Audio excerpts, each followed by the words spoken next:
हो, निष्पक्ष हो और पूरे देश में निष्पक्ष चुनाव कराए। सुप्रीम कोर्ट ने अपने आदेश में कहा कि 3 लोग जो होंगे उनमें एक देश का प्रधानमंत्री हो और दूसरा देश में प्रतिपक्ष का जो नेता है वो होगा और तीसरा कमेटी में जो चुनाव करने वाली होगी उसमें सुप्रीम कोर्ट का चीफ जस्टिस होगा। पूरे देश ने इस फैसले को सराहा, स्वीकारा और इसको बहुत ही अच्छा फैसला माना कि अब सुप्रीम कोर्ट का चीफ जस्टिस, देश का प्रधानमंत्री और विपक्ष का नेता ये तीनों बैठेंगे तो तय होगा कि देश में जितने ये बड़े बड़े अधिकारी हैं इनमें कौन सबसे अच्छा है, योग्य है, ईमानदार है, इस जिम्मेदारी को संभाल सकता है, उस व्यक्ति को निर्वाचन आयुक्त बनाया जाएगा और जो निर्वाचन आयुक्त बन जाए वो ईमानदारी से हर जगह व्यवस्था बना के चुनाव करा देगा। क्योंकि भारत में 3 निर्वाचन आयुक्त हैं तो तीनों की नियुक्ति अगर इस प्रकार से होती तो देश में निश्चित रूप से निष्पक्ष चुनाव होता, इसकी गारंटी थी क्योंकि ये सुप्रीम कोर्ट का फैसला था। लेकिन देखते देखते मोदी जी और उसकी पूरी सरकार परेशान हो गई। आनंद फानंद में पार्लियामेंट के सेशन बुलाए गए और पार्लियामेंट को सबसे ज्यादा अधिकार प्राप्त है। पार्लियामेंट में ये सवाल लाया गया कि सुप्रीम कोर्ट का ये फैसला जो है इसको पार्लियामेंट के मेंबर, ये सरकार या ये बहुमत खारिज करती है और देखते देखते सुप्रीम कोर्ट के आदेश को भारत की संसद ने अस्वीकार कर दिया और एक नया कानून बना दिया। अच्छा है भाई, नया कानून बनाइए, कानून बनाने के लिए ही संसद है और इसीलिए संविधान में बाबा साहब भीमराव अम्बेडकर ने इस संसद को सबसे बड़ा अधिकार दिया। संसद में कानून जो बना, अब सुनिए कैसा कानून बना और क्या कानून बना। मोदी की व्यवस्था में इस संसद में अभी चंद दिनों पहले सुप्रीम कोर्ट के उस ईमानदार फैसले को पलट करके एक नया फैसला, नया कानून बनाया कि 3 आदमी मिलकर निर्वाचन आयुक्त का नियुक्ति करिए। लेकिन उन 3 आदमी में एक वो प्रधानमंत्री रहिए और दूसरा प्रधानमंत्री अपने मंत्रिपरिषद से अपने क्यों मंत्री को मैं नियुक्त कर दिया तो 2 आदमी हो गया। आपकी सरकार विपक्ष का नेता रही, इनमें सुप्रीम कोर्ट का जज कर रहे का जरूरत नहीं थे। बताओ जो ईमानदारी वाला निर्णय भाई था, ईमानदारी वाला कानून बना ना, बोलिए हम आपसे पूछेगा। ये बिल्कुल जाहिर है, देश का बच्चा बच्चा समझ गया कि मोदी तुम ईमानदारी नहीं बेईमानी के लिए कानून बनाए। और हुआ भी, इस चुनाव की घोषणा होने के 2 दिन पहले 2 निर्वाचन आयुक्तों की जगह खाली थी। एक बेचारा रिटायर हुआ था और दूसरे ने त्याग पत्र दे दिया।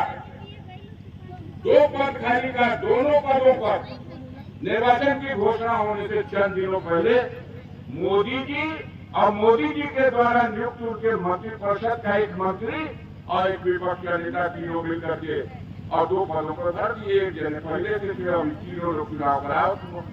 मैं देश का जनता चिट्ठिया दिया ये भैया वोट डलवाने के बाद कहीं मशीनियां हटा के और कब्जा पे जो ना पे वोट पड़ेगा प्रधानिया में वही कब्जा पे वोट डलवा दो। माताएं, बहने, बुजुर्ग, अनपढ़ लोग, गांव के गंवार, पढ़े से सब ये बात करते हैं। लेकिन इन लोग कहना कि ना, जनता चाह दिया कि मशीनिया में वोट पड़ो, मशीनिया में वोट पड़ला में बड़ा सुविधा हुई। हम इस कर्मान है ना, हम कर्मान चक्की पे उपस्थित अपने माताओं से भी, बहनों से भी और तमाम नौजवानों से उपस्थित जिम्मेदार लोगों से पूछना चाहते हैं कि आप जरा अपना दृष्टिकोण स्पष्ट करिए। आपके समझ से मशीन में वोट डलवाना न्याय संगत है या बैलेट पेपर पे वोट डलवाना जनता की मांग है? हाथ उठाओ या देखा जाओ। ये दृश्य है, पूरा देश इसी तरह एक तरफा, सबका एक तरफा मन है कि बैलेट पेपरवा पे भैया उठवा पड़ी तो 10 दिन में भैया लोगों का विदाई हो जाए। आ मशीनिया में उठवा पड़ी तो वोट ना मांगे यहाँ तो अपने तो 400 पार हम सब वोट ये होता कि नहीं हो। ऐसी स्थिति में देश को बचाना है। यह देश पहले गुलाम था ब्रिटिश हुकूमत का। 7 समुंदर पार महारानी विक्टोरिया लंदन में बैठती थी और उसका गवर्नर जनरल हमारे देश में उसके फौज के अफसर बैठ के इस देश की जनता को गुलाम बना करके और राजपाट करते रहे सैकड़ों साल। कोई अधिकार नहीं था आपके पूर्वजों को, न वोट देने का अधिकार था, न किसी को अधिकार था चुनाव लड़ने और वोट मांगने का। रानी और राजा लंदन में और प्रजा हिंदुस्तान में। जो हुकुम सरकार का वो लागू है। बड़े संघर्षों के बाद जहां एक तरफ गांधीवादी विचार के लोगों ने सत्याग्रह किया, आंदोलन किया, अंग्रेजों की सत्ता के पतन के लिए जनता को जगाया, वहीं दूसरी तरफ क्रांतिकारी साथियों में राजगुरु ने, सुखदेव ने, अशफाकुल्लाह साहब ने, बिस्मिल ने, चंद्रशेखर आजाद ने, भगत सिंह ने क्रांति की मशाल जला करके और अंग्रेजी हुकूमत का जीना हराम कर दिया। कुर्बान हो गए देश पर आजाद कराने के लिए और बड़े संघर्षों के बाद देश आजाद हुआ।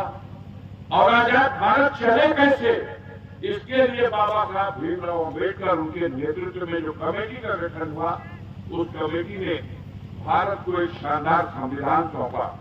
उस संविधान ने भारत की जनता के लिए, सबके हितों की रक्षा के लिए सारी व्यवस्थाएं, सारे रास्ते मौजूद हैं।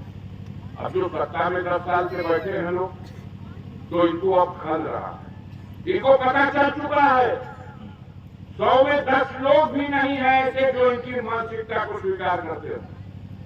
ये टिकड़मबाजी की राजनीति के आधार पर सत्ता पे कब्जा करते हैं। टिकड़मबाजी इसलिए कह रहा हूं विजय बहादुर जी, इनकी अपनी विचारधारा से 10% लोग नहीं है। इनके साथ टिकड़मबाजी ये है, ये जीवन भर सोनेलाल पटेल को गाली बकते रहे कि सोनेलाल पटेल एक जातिवादी नेता है, उसने मात्र पूर्वी जाति के लोगों की पार्टी बनाई है और जिस देश में जातवाद फैला था। ये जिंदगी भर गाली बकते रहे।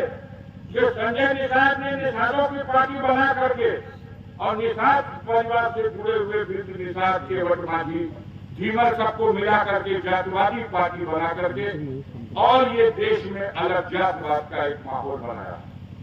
ये गाली बकते रहे ओम प्रकाश राजभर को कि जातिवादी नेता है, लेकिन जब चुनाव आएगा, चुनाव के समय टिकड़म करेंगे। दारा सिंह चौहान जनता खारिज कर देती है, लेकिन उसको योगी के मंत्री परिषद में मंत्री का पद दे देंगे क्योंकि वो अपनी जात का वोट दिला दे। समय आएगा तो अनुप्रिया पटेल से समझौता कर लेंगे, सोनेलाल पटेल की बेटी से, और उसको भी 2 सीट दे देंगे कि तू 2 सीट पर एमपी का चुनाव लड़ लो, अपना कोई आदमी लड़ा लो। तुम्हारे पति को हमने मंत्री बना दिया, तुमको मंत्री बना दिया, अपनी जात समाज का वोट हमको दिला। ओम प्रकाश राजभर से कह देंगे कि तुम अपना बेटा लड़ा लो और अपनी जात का वोट हमको दिला दो। दारा सिंह चौहान को कहेंगे तुम मंत्री बन जाओ, अपनी जात का वोट हमको दिला दो। उनकी आइडियोलॉजी और उनके सिद्धांत को मानने वाले 10% लोग नहीं है, लेकिन बेवकूफ बना करके समाज के गरीब तबके के कमेरा लोगों को उनके नेताओं से कोई न कोई बार्गेनिंग करके, समझौता करके, लेन देन करके, सुविधा दे करके उनके ईमान को खरीद लेते हैं और उसके माध्यम से गरीबों का वोट गठिया लेते हैं। और जब कानून बनाने का सवाल आता है तो किसी के मुंह से आवाज नहीं निकल रही है कि इस देश में ईवीएम मशीन को हटा दिया जाना चाहिए, क्योंकि जापान ने बनाया था ईवीएम मशीन, ये हमारा देश में नहीं बना। इस मशीन को बनाने वाला जापान, लेकिन जापान में ईवीएम से वोट नहीं पड़ता। वहां की जनता ने खारिज कर दिया ईवीएम मशीन को। अमेरिका और ब्रिटेन ने खारिज कर दिया ईवीएम मशीन को, नहीं पड़ता वहां बैलेट पेपर से वोट पड़ता है। भारत की जनता को कब तक मूर्ख बनाओ? तो अब उनको ये डर लगता है कि ये मांग उठने लगी है हर गांव से, हर शहर से, हर नगर से। तो ये में अगर हमार निर्वाचन आयोग हमारा मर्जी अनुसार वोट कराऊ गई तागवा फिर संकट आ वही के बाद जब यह पूरी जनता होकर खड़ी हो जाएगी तो यह सरकार को घुटना देखना पड़ेगा, चुनाव आयोग को घुटना देखना पड़ेगा। इसलिए ये लोग चाहते हैं कि देश में ये लोकतंत्र की व्यवस्था खत्म कर दी जाए। एक कोठरी में कमरा में बैठ के और वहां से कलम चला दिया जाओ, गाजीपुर का एमपी के रही, बनारस में एमपी के रही, न कोनो चुनाव का जरूरत बा, न केहू लड़ो, न केहू मांगे, न केहू दे। मालिक लोग दिल्ली में तय कर दिया पूरा देश में के कहां से एमपी रही, के कहां एमएलए रही। अगर देश में लोग चाहते हो साथियों तो इस सरकार को दिल्ली से बदलने की जरूरत है। जिन लोगों ने जनता से झूठ बोला है, धोखा दिया है, 2 करोड़ नौजवानों को काम देने का वादा करने वाले लोग, पूछिए इनसे कहां तुमने नौकरी दी। नौकरी के नाम पर नौजवानों को छलने का काम किया। अभी कुछ दिन पहले पुलिस की भर्ती के नाम पर 500 रुपया वसूल लिया। बेचारे नौजवानों ने फॉर्म भरा, पैसा जमा किया, परीक्षा दी और दूसरे दिन भर्ती कैंसिल कर दिया कि पर्चों में लीक हो। कौन पर्चा छापता है, कौन परीक्षा कराता है? धिक्कार है इस सरकार पर जो एक परीक्षा नहीं करा सकती, उसको सरकार कैसे चला सकती है, देश कैसे चला सकती है। ये बेईमान लोगों ने जनता के साथ धोखा किया। 400 का सिलेंडर आज 1200 में, 58 रुपए लीटर वाला डीजल आज 90 रुपए में है और 65 रुपया लीटर वाला पेट्रोल आज 100 रुपया लीटर है। खेत की जोताई 400 रुपए में 1 बीघा खेत पहले किसान जोतवा लेता था। आज 1 बीघा खेत जोतने के लिए अगर फाड़े का ट्रैक्टर आएगा, रोटोवेटर लगा देगा तो 1 बीघे का रेट 1000 बात ना बोला जाए 1200। अच्छा 1200 तो पहला 400 में जोता दे रे भैया 1200 3 गुना कर दो। मोदी से दिल्ली में पूछा भेजा कि भैया कुछ किसान का भला कर तू कहला दूसरा कभी तो कहा कि हमसे बेसी के कर किसान एक एक दर हुई किसान खाते का कर तो भैया का कह दो। अरे मैं 50 किलो का बोरिया ढोंग दूं तो पसीना छूट गया, 10 किलो घटा दे कि आराम से ढो कर हमारे माता भी बड़े लोग बैठे हैं। पहले 4 आना का सलाई का डिबिया मिले, माँ की 4 आना